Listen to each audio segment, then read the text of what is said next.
Hey everyone, if you're diving into Diablo 4 Season 9, you already know the Lair Boss ladder is where the real endgame magic happens. With Belial now reigning supreme at the top since Season 8, this ladder is still hands down the best spot to score some of the rarest, unique and mythic gear, while really putting your builds through their paces. But let's be honest, not all Lair Bosses are created equal. Some of them feel like a breeze, while others make you question your life choices with their annoying mechanics and crazy damage. So, in this video, we're breaking down the Season 9 Lair Boss Tier List based on how good their loot tables actually are, and of course, how tough or downright frustrating each boss is to fight. Whether you're here to farm the best gear or just want to know which bosses are worth your time, I've got you covered. Let's jump right in and find out which bosses you should be hunting and which ones you might want to skip if you're not in the mood for a headache. I'm quickly moving on to the video and I'm ranking Season 9 Lair Bosses in Diablo 4. Before we start, if you enjoy these types of tier list videos, don't forget to like the video and subscribe. Enjoy watching.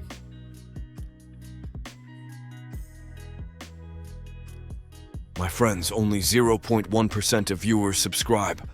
If you like this type of content, please do not forget to subscribe to the channel. Thank you in advance for your support. The Season 9 Lair Bosses in this tier are, in order from top left to bottom right, Lord Zir and Grigor. Alright, let's get real about some of the Season 9 Lair Bosses in Diablo 4 that you probably don't want to waste your precious time on unless you're chasing some very niche goals. First up, we have Lord Zir. Now, Lord Zir might sound intimidating, but honestly, he's like that friend who never brings anything new to the party. This boss doesn't drop any of the shiny new uniques introduced in Season 9, which means if you're on the hunt for fresh gear, Zir is not your guy. Sure, if you're after those quirky pin-cushioned dolls to get into Andariel's horde, he's an option, but honestly, the Beast in the Ice does that job way better with a more generous loot table. So, save your energy for something that actually pays off. Moving on to Grigory, no, not some fancy wizard, just another Lair boss who's a bit of a letdown. Like Lord Zir, Grigory's loot doesn't include the latest Season 9 uniques either, which kind of makes him a meh fight unless you're specifically farming for a very particular item like the Spiritborn's Loyalty's Mantle. That's a mouthful, right? If you're into that kind of precision farming, more power to you. Otherwise, he's just another boss in the list that you can safely skip. Oh, and while Grigory drops Shards of Agony, which are needed to get into Andariel's horde, you're honestly better off farming Varshan for those shards. It's like choosing between a sketchy roadside taco and a gourmet burrito. You know what's the smarter move. So yeah, both Lord Zir and Grigory fall into this weird C tier category where they're only worth your time in very specific corner case situations. If you're just cruising through Season 9 looking for the best gear or the most efficient farming routes, these two bosses should probably not be on your to-do list. Diablo 4's lairs are packed with some brutal and rewarding encounters, but these guys, they're just kind of there like the awkward cousin at the family reunion. In the grand scheme of things, if you want to maximize your haul and minimize wasted runs, stick to bosses that actually bring new, shiny uniques to the table or those with better overall loot pools. Because farming in Diablo 4 is all about working smarter, not harder, or worse, working for loot that's just not worth the grind. So save your health potions and stamina for the big dogs and leave Lord Zir and Grigory to gather dust in the corner.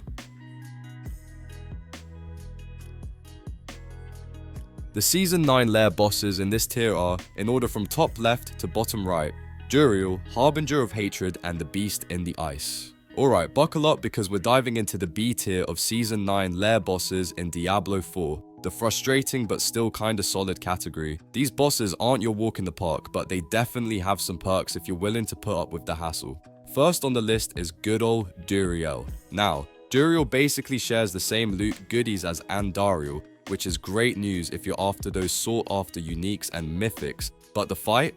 Ugh, it's a total headache. This guy has 3 phases packed with non-stop attacks that can leave you poisoned or stunned, making you feel like you're in an endless stun lock nightmare. Even with max poison resistance, you'll have to be dodging like a ninja just to survive.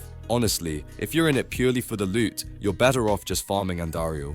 Way less stress, same rewards. Next up, we have the Harbinger of Hatred, who is basically the fancy gated cousin of Andariel and Andariel. Here's the catch. Harbinger of Hatred is exclusive to the Vessel of Hatred expansion, so if you don't have that, this boss is a no-go.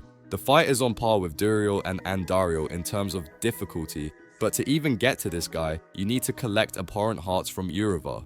Yeah, talk about a quest within a quest. Since the loot mirrors what you get from Duriel and Andariel, the only reason to bother with Harbinger is if you're already farming Urivar and want to mix things up a bit. Otherwise, it's like paying extra for a VIP pass that doesn't really give you much more. Now, let's talk about the Beast in the Ice, who is the wildcard in this B tier mix. This boss is definitely one of the trickier initiate Lair bosses in Season 9. The Beast rewards players with some fresh new uniques, like the Hooves of the Mountain God and the Death Mask of Nurmitruk. Both pretty sweet additions to your gear stash, but here's the kicker. This guy loves his area of effect attacks that freeze you solid and leave you wide open to follow up hits, so if you're not on your toes, it can quickly turn into a frustrating slog. The fight demands you really learn and anticipate his attack patterns, which adds some depth but also can get tedious fast. Still, if you want those pincushion dolls for Andariel's Horde, the Beast in the Ice remains your best bet. The bottom line? These B tier bosses are a mix of challenge and reward that might test your patience but can pay off if you play smart.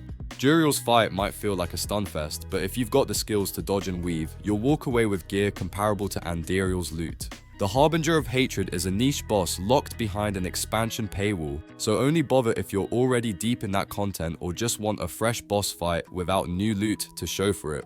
And the Beast in the Ice, while tricky, offers some of the season's coolest uniques if you can handle the freeze traps and AoE nonsense. So, if you're grinding Season 9 lairs and want to keep frustration manageable while still grabbing some solid loot, these bosses fit the bill, but only if you're up for the fight and the occasional rage quit moment. Otherwise, you might want to stick with the more forgiving options and save your sanity. After all, Diablo 4 is about the thrill of the hunt, not smashing your keyboard in frustration.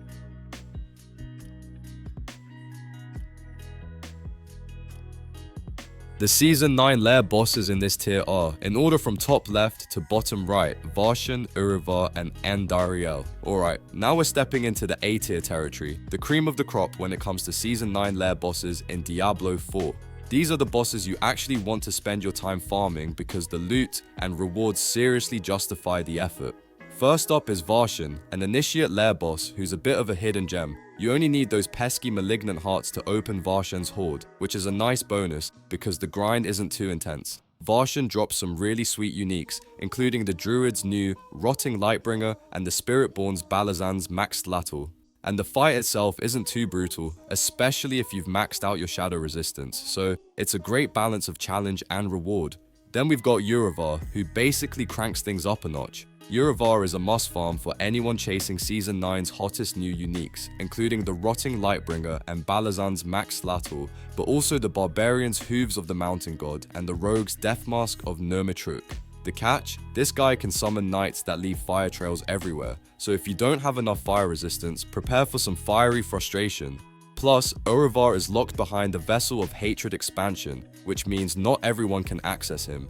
But if you have the expansion and the gear, Urivar is absolutely worth the effort for the variety and quality of loot he drops. Moving on to the infamous Andariel, who is no stranger to Diablo fans.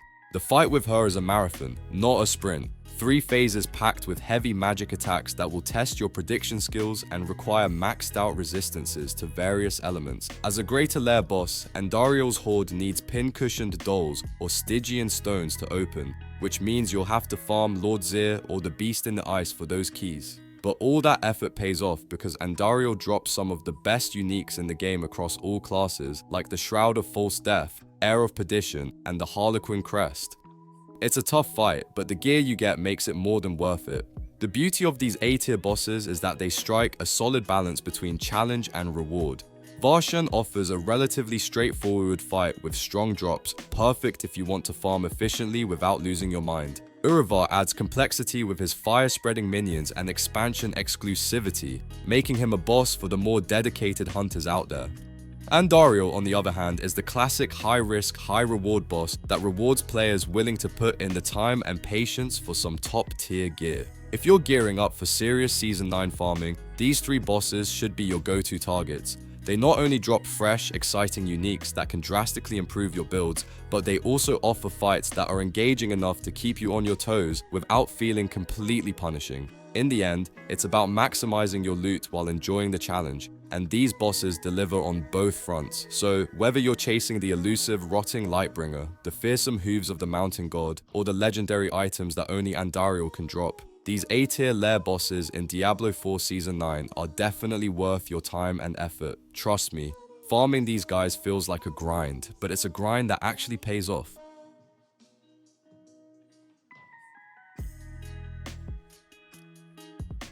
The Season 9 Lair bosses in this tier are, in order from top left to bottom right, Belial. Alright, now we've hit the big leagues. The S tier boss of Diablo 4 Season 9 Lairs, Belial. This guy isn't just some run-of-the-mill boss you stumble upon. He's the toughest Lair boss to both unlock and take down. But here's the kicker. Beating Belial doesn't just give you loot from one boss, it unlocks the horde of any Lair boss you want. That means you get a shot at every single unique or mythic item in the game. Talk about having your cake and eating it too. Sure, getting the necessary Betrayer's Husk materials from the lower tier bosses to access Belial's horde can feel like a grind, but the rewards make it totally worth the hassle. If you're serious about farming the absolute best mythic gear in Diablo 4's endgame, Belial is your golden ticket. Defeating him is tough, no doubt, but the potential loot payoff is on a whole other level, making him the undisputed king of the Season 9 Lair boss ladder.